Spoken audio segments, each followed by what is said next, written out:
So that's how my dad taught us how to box, you see, so that we could take on, if it was 10 or 15 white men who decide to jump out of the car.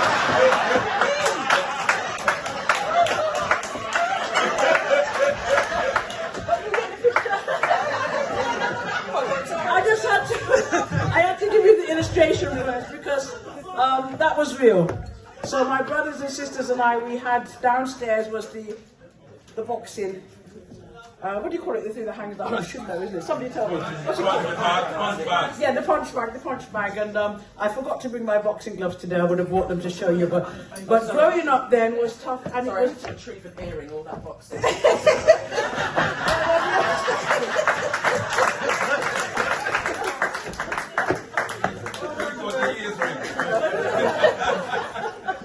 But I know it seems funny, but actually it was true.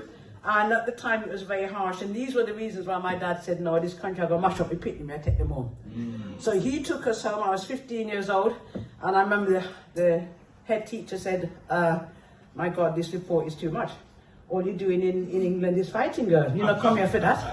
And I said, well, sir, as long as I don't have to have a reason to fight, then I won't fight, you know.